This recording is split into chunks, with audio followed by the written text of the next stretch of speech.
Y 2 de la mañana. De acá en más. Con María O'Donnell. Un tutorial para tiempos complejos. Bueno, por estas horas empiezan a entrenarse los distintos candidatos para el debate debut el día domingo, Santiago del Estero. Van a estar los 5 candidatos a la presidencia. Veremos ahí con un poco más, de manera más explícita, cómo es que se plantean encarar este último tramo de la campaña. Sergio Massa decididamente ya discutiendo casi como si estuviese en la segunda vuelta electoral con Javier Milei. Ese es su foco, sobre Javier Milei. Ayer habló de la motosierra, que hace falta alguien que sepa manejar un bisturí, hacer las cosas con cuidado, que sabe cómo hacerlo, que él se tira arriba de los problemas, que agarró una situación muy difícil, que va a haber un futuro mejor.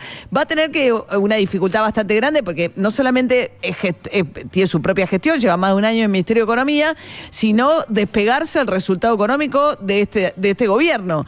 Mientras toma todo tipo de medidas y trata de aprovechar estas últimas 48 horas antes de que entre en vigencia la prohibición que establece la ley electoral unos días antes de las elecciones para que los funcionarios públicos hagan inauguraciones, cortes de cintas y anuncios.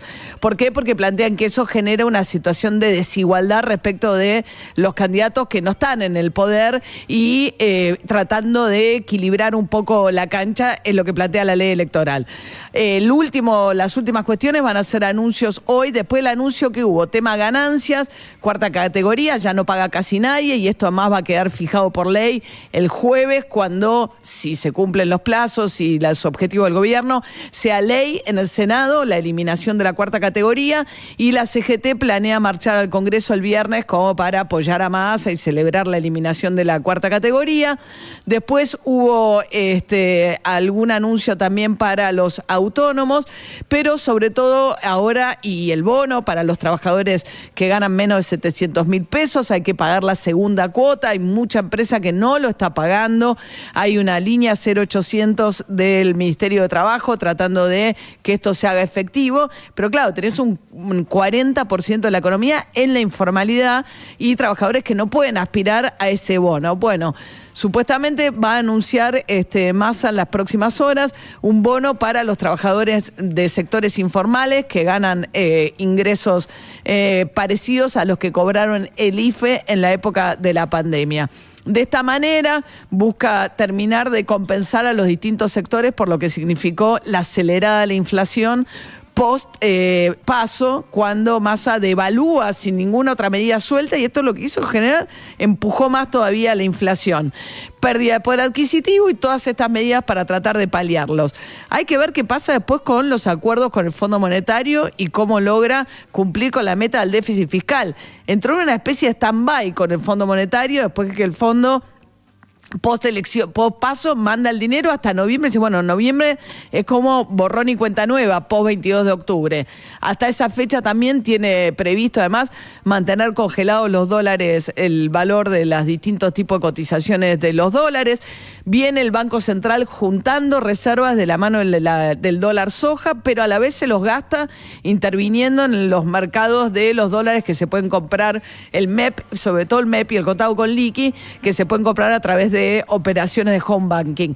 Con todo eso más o menos estable, viene difundiendo los números de inflación semanalmente, este índice que nadie sabe cómo se compone, pero que da a conocer el Ministerio de Economía ahora semanalmente, que es un índice distinto al del INDEC.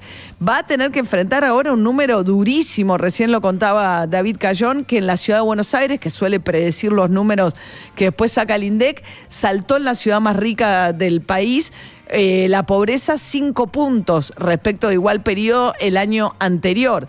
¿Por qué? Porque cada vez más los salarios se deterioran tienen cada vez menos poder adquisitivo y tenés cada vez más trabajadores que tienen empleo y así todo no alcanzan a cubrir la canasta de la pobreza.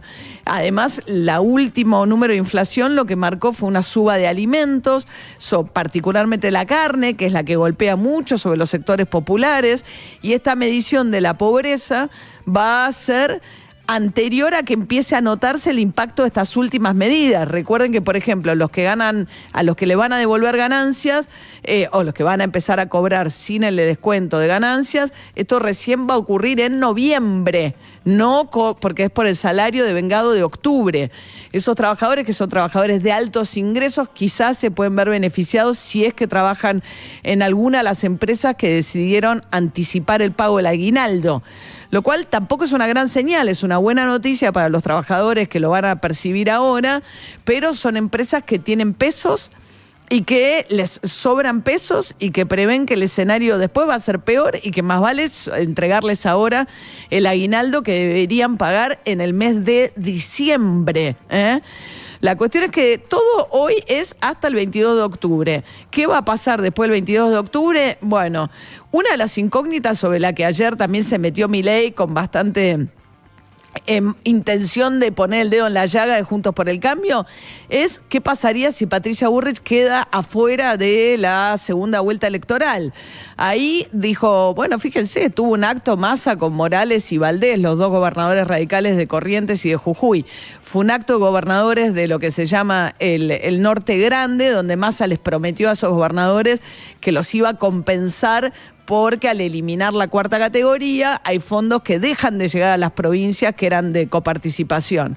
Pero ese acto generó tanto ruido, ayer Patricia Bullrich estuvo en Jujuy con Gerardo Morales y Morales dijo, ¿qué me dicen a mí? Dice, yo soy soldado de Patricia, si alguien le ha hecho un daño a Patricia es Macri, que hizo tantas alabanzas a Milei, dijo Gerardo Morales. Si bien en el último tiempo se acomodó un poco, dijo Morales, y en respuesta que Macri había dicho que los radicales padecen de un populismo contagioso, que algunos sectores se contagian, lo que le dijo Gerardo Morales es lo que es contagioso es el liberalismo extremo. Así que aún habiendo hilvanado 3 triunfos consecutivos, Santa Fe con Puyaro, Cedero en Chaco y el último de Cornejo en Mendoza, esa situación que debería fortalecer a Patricia Bullrich se da en un contexto donde la posibilidad de que quede fuera el balotaje, por ahora es todo. Las encuestas muestran que lo más probable hoy es que haya un balotaje. No parecía hace unas semanas, todo puede cambiar en días, ¿eh? Hace unas semanas las mediciones parecían mostrar que quizás llegaba a ganar en primera vuelta a Milei. Ahora dicen no, es más probable un balotaje. De ese balotaje es más probable que entre Massa y no Patricia, aunque la diferencia entre ellos algunos la ponen tan corta que es dentro del margen de error, pero entonces pues ya están especulando después del 22 de octubre qué va a pasar si Patricia quedara afuera. Y obviamente que a ella la perjudica muchísimo, pero la pregunta es qué posicionamiento tomarían los integrantes Juntos por el Cambio frente a un balotaje entre Massa y Milei. Es obvio que la respuesta no es la misma. Pero de todas maneras, también a Milei le favorece que sea Massa y no Patricia Bullrich eventualmente el que entre al balotaje. Porque eso es una paradoja. Porque el votante de Patricia Bullrich, de quedar afuera ella en la primera vuelta electoral, es más proclive a ir con Milei que a ir con Sergio Massa. A Massa le costaría más encontrar dónde sumar los puntos que necesitaría para ganar en segunda vuelta. Pero por ahora la visión de todos es un poquito más corta y la próxima parada que va a ser interesante es este domingo el debate electoral de cara a la primera vuelta del 22 de octubre.